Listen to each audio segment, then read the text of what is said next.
La femelle est, pour ainsi dire, un mâle mutilé. Aristote. On vous a dit que les femmes étaient divines, que leur cœur était fait de chaleur et de guérison, qu'elles aimaient plus profondément, plus purement, plus doucement, qu'elles étaient la réponse à votre chaos, le baume à votre douleur. Et vous y avez cru, parce que tout le monde y croyait, parce que, depuis les premières histoires que vous avez entendues enfant, elle était le prix, l'ange, la mère, la muse. Et vous, qu'étiez-vous? Le chasseur, le protecteur, l'idiot à genoux, s'offrant en échange de sa présence. Mais si cette idée, ce mythe sur lequel vous avez été élevé, n'était pas seulement fausse, mais conçue pour vous aveugler, et si les femmes n'étaient pas des anges, et si la femme que vous aimez n'était pas le miroir de votre pièce manquante, mais le miroir de votre incompréhension? Aristote, lui, n'a pas romancé. Il n'a pas enveloppé la féminité de poésie. Il a regardé la nature sans filtre, sans mythe, sans pitié. Et ce qu'il a vu a ébranlé les fondations du conte de fées. Il l'a dit clairement, non par haine, mais comme une froide observation de la forme et de la fonction. Une vérité biologique, non morale. Et la nature, croyait-il, ne ment pas. Attention, il ne s'agit plus de biologie. Il s'agit de ce que cette vérité fait aux illusions que vous entretenez. Et si l'amour, dans son état le plus brut, n'était pas du tout mutuel, s'il s'agissait d'une hiérarchie déguisée en dévotion, et si, lorsque vous dites que vous êtes amoureux, vous n'étiez qu'à genoux devant l'autel de votre propre idéalisation. Vous ne la voyez pas, elle. Vous voyez la part de vous qui veut être guérie. Et elle voit la part de vous qui veut croire. Vous la pensez bienveillante? Peut-être. Ou peut-être qu'elle ne fait que refléter ce que vous désirez ardemment, car elle sait que ce désir lui donne le contrôle. Vous la pensez douce? Regardez de plus près. Cette douceur est une performance. Pas toujours manipulatrice, parfois inconsciente, mais une performance néanmoins. Car si Aristote avait raison, alors tout ce qu'elle fait, tout ce qu'elle est façonné autour de ce que vous voulez qu'elle soit. Non pas parce qu'elle est faible, non pas parce qu'elle est malhonnête, mais parce que la nature l'a fait ainsi, adaptative, stratégique, émotionnellement fluide, une métamorphe. Car lorsque vous n'êtes pas le centre, lorsque vous n'êtes pas la norme, vous apprenez à survivre en vous pliant à la forme dominante. Et dans un monde d'hommes, les femmes se plient, non par amour, mais par nécessité. Alors maintenant, demandez-vous, quand vous la regardez, que voyez-vous vraiment? Une personne ou une projection? Une partenaire ou un substitut pour votre fin non résolue? Vous ne voulez pas une femme, vous voulez l'idée d'elle, et elle le sait. C'est son pouvoir. Elle n'a pas besoin de vous dominer. Elle a juste besoin de vous refléter. Et une fois qu'elle le fait, une fois qu'elle devient la caisse de résonance de votre fantasme émotionnel, vous tombez. Vous vous rendez. Non pas parce qu'elle est puissante, mais parce que vous lui avez donné ce pouvoir. Non pas parce qu'elle est divine, mais parce que vous êtes perdu. Et une fois que vous vous êtes rendu, une fois que vous avez abandonné votre identité en échange de ce reflet, que reste-t-il de vous? Vous pensez que vous aimez, vous pensez que vous donnez, mais en réalité, vous négociez. Vous offrez votre masculinité sur l'autel de l'approbation, en espérant qu'elle vous regardera et dira « Tu es assez ». Mais si elle n'a jamais eu l'intention de le dire, et si elle ne vous voyait même pas, mais seulement la version de vous qu'elle peut façonner. Et voici ce que personne n'ose dire à voix haute. Elle ne cherche pas la vérité, elle cherche l'avantage, non par cruauté, mais par conception. Pendant que vous parlez avec vulnérabilité, elle écoute avec stratégie. Pendant que vous offrez votre passé comme une confession, elle écoute pour déceler des schémas, des leviers, des ouvertures, non pas parce qu'elle est mauvaise. Elle n'est pas l'origine. Elle est la réponse, l'écho, l'ajustement. Vous pensez que cela la diminue? Non, car quand quelqu'un n'a pas le pouvoir dans la structure, il maîtrise le pouvoir dans la subtilité. Vous la dites émotive, mais en réalité, elle est chirurgicale. Vous pensez qu'elle ressent, mais elle scanne. Chaque sourire, chaque silence, chaque léger mouvement de votre part, elle l'enregistre comme un code. Elle a dû maîtriser une chose. Comment devenir indispensable à l'homme même qui, sans le savoir, craint sa différence. Et c'est ce que vous ne voyez pas. Votre amour n'est pas de l'amour, c'est de la dépendance. Et son amour à elle, ce n'est pas de l'attention, c'est un calibrage. Elle n'a pas besoin de vous maîtriser, elle a juste besoin de devenir essentielle. La voix que vous entendez dans votre tête avant de prendre une décision, le réconfort que vous recherchez après une chute, l'approbation que vous poursuivez comme de l'oxygène. Et vous appelez ça de la romance? C'est de l'obéissance, enveloppée de poésie. Mais ne la blâmez pas. Elle n'a pas créé ce jeu. Elle l'a appris. Elle l'a maîtrisé. Car pendant que les hommes construisaient des systèmes, les femmes construisaient la survie. Vous avez conquis le monde extérieur avec la guerre et l'acier. Elle a conquis le monde intérieur avec la douceur et la suggestion. Non pas parce qu'elle était faible, mais parce qu'elle observait, apprenait, s'adaptait. Elle ne veut pas dominer votre corps. Elle veut occuper votre esprit. Et elle le fait. Elle vit dans votre faim. Elle vit dans votre culpabilité. Elle vit dans votre besoin d'être désiré. Ce n'est pas de l'amour. C'est un contrôle si raffiné que vous l'appelez alchimie, si invisible que vous l'appelez destin. Mais le destin ne suit pas vos failles. Elle, si. Elle se souvient de ce qui vous fait vous sentir petit. Elle se souvient de comment vous parlez quand vous n'êtes pas sûr. Elle apprend votre rythme, votre volume, votre vocabulaire. Car chaque détail que vous offrez est une autre porte d'entrée vers votre estime de soi. Vous la croyez fragile. Elle ne l'est pas. C'est une tacticienne. Vous pensiez qu'elle avait besoin de protection. Non, elle avait besoin de proximité. Vous pensiez qu'elle vous attendait. Elle vous observait, observant quelle part de vous-même vous étiez prête à donner en échange de l'idée d'être aimé. Et une fois qu'elle voit cela, une fois qu'elle voit cette faiblesse, vous n'êtes plus un homme à ses yeux. Vous êtes une ressource, un moyen, non pas pour vous blesser, mais pour se centrer elle-même. Et cela signifie qu'elle ne se déplace pas vers vous, elle se déplace autour de vous, elle s'écoule, elle s'adapte, elle n'exige pas le pouvoir, elle devient ce dont le pouvoir a besoin. Ce n'est pas de l'amour, c'est de l'évolution, et l'évolution ne se soucie pas de vos sentiments.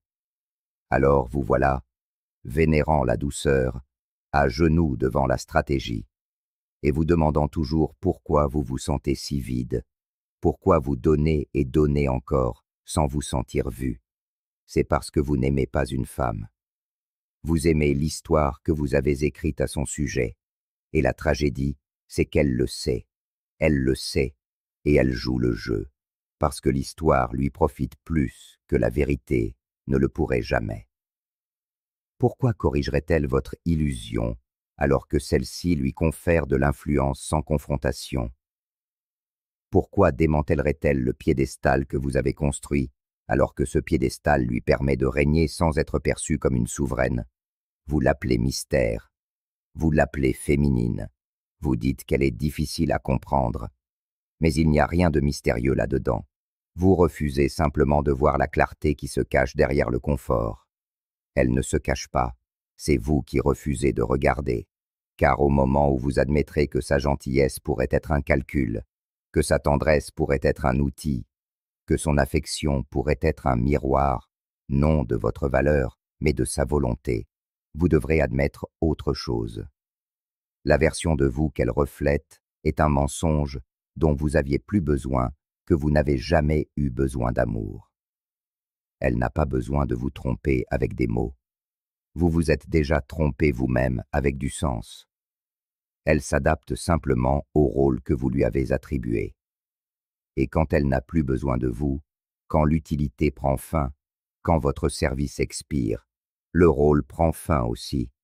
Et alors vous dites qu'elle a changé, qu'elle a cessé de vous aimer, qu'elle est devenue froide. Mais peut-être n'a-t-elle pas changé. Peut-être a-t-elle simplement cessé de faire semblant. Peut-être a-t-elle simplement cessé de nourrir la version d'elle-même qui vous maintenait émotionnellement obéissant. Et vous voilà, confus, brisé. Non pas parce qu'elle est partie, mais parce que votre reflet est parti avec elle. Vous n'avez pas perdu l'amour. Vous avez perdu la part de vous qui n'existait qu'à travers son approbation. Et maintenant vous êtes vide, parce que vous n'avez jamais été complet pour commencer. Vous étiez un homme rapiécé par l'attention d'une femme qui savait exactement comment donner juste assez pour vous maintenir dans la course, et juste assez peu pour vous maintenir dans l'insécurité. Ce n'est pas sa faute, c'est la vôtre, parce que vous avez construit votre estime de soi autour de son regard, et quand elle a cessé de regarder, votre identité s'est effondrée. Aristote n'essayait pas d'attaquer les femmes, il décrivait la nature. Mais vous ne supportez pas ce genre de clarté. Vous préférez être séduit qu'être confronté. Vous préférez être nécessaire qu'être réel. Vous préférez être aimé à travers l'illusion qu'être vu à travers la vérité. Mais elle voit. Elle a toujours vu. Elle a vu à quel point vous aviez besoin qu'elle soit parfaite, à quel point vous vouliez désespérément être assez. Et elle s'en est servie, non par malveillance, mais instinctivement. Car lorsque vous êtes l'homme imparfait, comme dirait Aristote, lorsque votre forme est réaction et non création, votre force devient la maîtrise de la perception. Vous devez apprendre à manipuler l'attention, à provoquer l'émotion, à vous centrer à travers la vulnérabilité de l'autre. Et quand vous le faites bien, il ne s'en aperçoit même pas. Il appellera ça le destin. Il appellera ça de la magie. Il appellera ça de l'amour. Mais ce n'est pas de la magie, c'est de la mesure. Elle n'est pas mystérieuse, elle est méticuleuse. Chaque pose, chaque larme, chaque geste, ce n'est pas aléatoire. C'est délibéré. Elle n'est pas émotionnellement perdue. Elle est émotionnellement lettrée. Elle connaît la grammaire de votre cœur mieux que vous, et elle vous édite silencieusement, stratégiquement, jusqu'à ce que vous parliez son script, sans réaliser que vous avez oublié le vôtre. Et c'est là que les hommes se brisent. C'est là que l'illusion devient insupportable. Parce qu'à un moment donné, les fissures apparaissent. Le piédestal commence à vaciller. Vous commencez à remarquer qu'elle ne vous admire pas. Elle vous gère. Qu'elle ne vous élève pas. Elle vous réorganise. Et quand vous résistez, quand vous vous réappropriez, quand vous dites non, elle se retire. Non pas parce qu'elle est blessée, mais parce que le contrôle a glissé. Et sans contrôle, il n'y a pas de levier. Et sans levier, il n'y a pas d'intimité. Car dans son monde, l'intimité n'est pas une connexion. C'est une chorégraphie. Et vous dansez sur son rythme, sans même savoir que la musique était la sienne. Vous avez dansé parce que cela ressemblait à de l'amour, parce que cela semblait familier, parce que le mythe de sa grâce s'est enroulé autour de votre solitude comme de la soie sur la peau.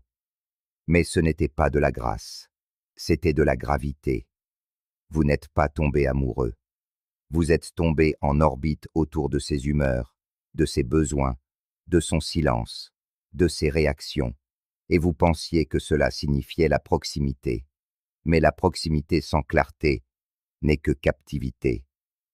Et vous êtes captif depuis si longtemps que vous avez confondu la cage avec la connexion. Vous aviez des angles, des opinions, une direction. Mais maintenant, vous vous surprenez à hésiter, à vous censurer, à vous plier en versions qui ne la contrarieront pas. Vous dites que c'est parce que vous l'aimez, mais le véritable amour ne demande pas l'effacement de soi. Le véritable amour ne punit pas l'authenticité. Et si le prix de son affection est votre voix, votre volonté, votre colonne vertébrale, alors ce que vous avez, n'est pas une relation. C'est une répétition pour l'obéissance. Et pourtant, vous la défendez. Vous vous dites encore qu'elle est juste incomprise, qu'elle est compliquée, qu'elle a été blessée.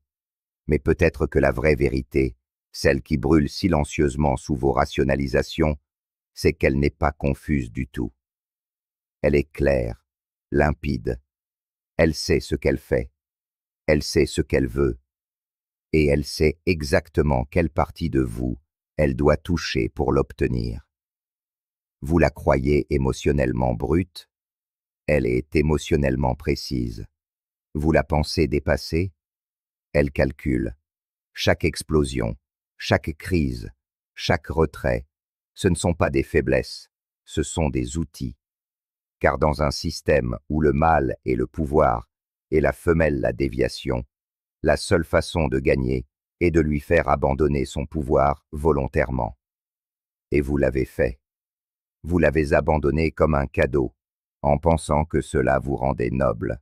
Mais non, cela vous a rendu prévisible. Et les hommes prévisibles sont faciles à briser. Alors, quand elle appuie sur vos boutons, ce n'est pas par accident. Elle cartographie ces boutons depuis le premier jour. Chaque compliment, une sonde. Chaque « j'aime à quel point tu es honnête », un calibrage. Elle ne veut pas votre âme, elle veut votre schéma. Car une fois qu'elle le connaît, elle le possède. Et au moment où elle le possède, elle vous possède. Et vous, vous appelez ça de l'intimité. Mais ce n'est pas de l'intimité. C'est de l'influence déguisée en amour. Et voici la plus profonde trahison, celle dont vous ne parlerez pas. La partie de vous qui sait qu'elle ne vous admire pas, que derrière ses yeux, elle ne regarde pas un homme, elle regarde un projet.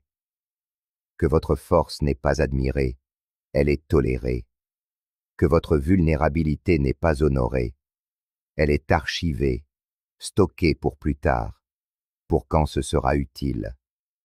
Vous pensez qu'elle soigne vos blessures, mais en réalité, elle les mémorise. Car celui qui sait où ça fait mal contrôle quand ça fait mal. Et donc, vous restez silencieux. Parce que parler signifierait détruire le fantasme. Parce que la seule chose plus effrayante que de la perdre, c'est de réaliser qu'elle n'a jamais été à vous pour commencer, que vous étiez à elle, que le piédestal n'a jamais été un hommage, c'était une scène, et vous étiez en représentation depuis le début. Aristote n'a pas écrit que les femmes sont malveillantes. La prise de conscience que vous ne l'avez jamais vraiment vue, seulement son reflet dans votre désir, seulement la version qu'elle a jouée, la version qui correspondait à vos blessures. Et maintenant que la représentation est terminée, maintenant que l'illusion se fissure, vous ne pleurez pas son départ. Vous pleurez l'homme que vous prétendiez être en sa présence. Mais il n'a jamais été réel. Il n'a jamais été complet. Il était le masque que vous portiez pour gagner une femme qui ne vous a jamais montré son vrai visage. Et maintenant, le masque est tombé. Sa performance est terminée. L'illusion s'est effondrée. Et vous vous tenez dans les ruines, non pas de l'amour, mais de votre propre délire.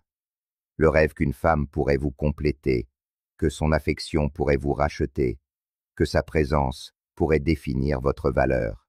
Tout est parti, et vous sentez la panique, le vide, le poids de votre propre identité qui vous regarde sans les filtres de la fantaisie. Mais ceci, ce n'est pas la fin, c'est le début. Car maintenant, enfin, vous êtes forcé de poser la question que vous avez passé votre vie à éviter. Qui êtes-vous sans elle? Sans les roulettes émotionnelles, sans les louanges, sans le rôle que vous avez joué pour vous sentir valable, que reste-t-il?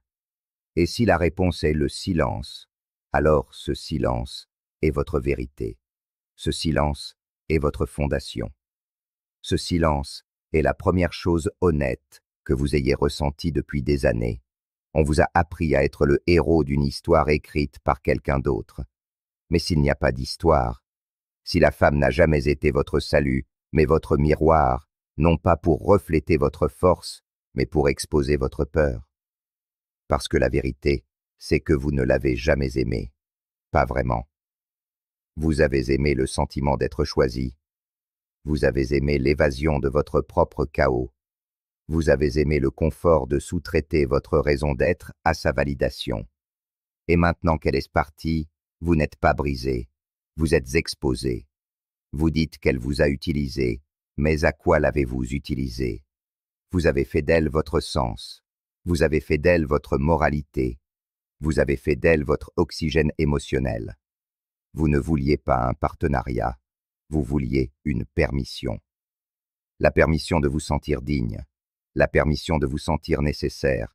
La permission d'éviter de faire le travail intérieur qui vous terrifie plus que n'importe quelle peine de cœur ne le pourrait jamais. Mais elle n'a jamais signé pour être votre rédemptrice. Elle est simplement entrée dans le rôle que vous lui aviez assigné, et l'a bien joué. Et maintenant, les mots d'Aristote résonnent plus fort que jamais. Les femmes ne sont ni des monstres, ni des saintes, ni des déesses. Juste des miroirs déformés par la biologie et façonnés par la survie. Non pas brisées, mais construites différemment. Conçues non pas pour diriger, mais pour s'adapter. Et quand vous refusez de voir cela, quand vous ignorez sa nature, vous devenez sa victime, pas son partenaire. Mais voici le moment de pouvoir, le moment de l'éveil. Quand vous cessez de voir les femmes comme des solutions, vous commencez à vous voir vous-même comme telles. Quand vous cessez de chasser les reflets, vous commencez à construire la réalité. Et l'homme qui se construit lui-même ne craint plus l'absence de son regard. Il ne s'effondre pas quand elle se retient. Il ne tombe pas quand elle se retire, parce qu'il n'est plus en représentation.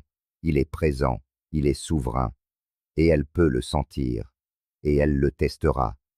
Car au moment où vous cessez d'orbiter, la gravité change. Les rôles s'inversent, le mythe meurt, et à sa place, quelque chose de brut commence. Pas de la romance, pas de la passion, mais la vérité. Elle pourrait ne pas aimer ça. Elle pourrait partir. Elle pourrait essayer de vous remodeler en l'homme qui s'agenouillait autrefois. Mais si vous restez ferme, si vous maintenez votre centre, quelque chose change. Vous n'avez plus besoin qu'elle soit pure. Vous n'avez plus besoin qu'elle soit douce. Vous n'avez plus besoin qu'elle soit autre chose que réelle. Et dans cet espace dépouillé de toute illusion, quelque chose de radical est possible. Une connexion sans contrôle, un amour sans levier, une intimité sans dépendance, mais seulement si vous êtes prêt à laisser le mythe brûler. Alors, laissez-le brûler, laissez le fantasme s'effondrer, laissez le piédestal se fissurer, laissez les fausses histoires se noyer dans leur propre sentimentalité, et tenez-vous seul, honnête, sans phare. Faites face à la femme, non pas comme une sauveuse ou une méchante, mais comme un reflet de la différence de la nature. Ni inférieure, ni supérieure. Juste différente. Car ce n'est que lorsque vous n'aurez plus besoin d'elle pour vous compléter que vous serez capable de la rencontrer vraiment. Si ceci a brisé une illusion ou vous a ouvert les yeux, ne le gardez pas pour vous. Aimez la vidéo et partagez-la avec quelqu'un qui a besoin de l'entendre. Abonnez-vous pour plus de vérités brutes et sans concession qu'on ne vous enseignera nulle part ailleurs. Et si vous voulez soutenir ce travail, le lien de la chaîne est dans la description. Chaque contribution maintient la vérité en vie.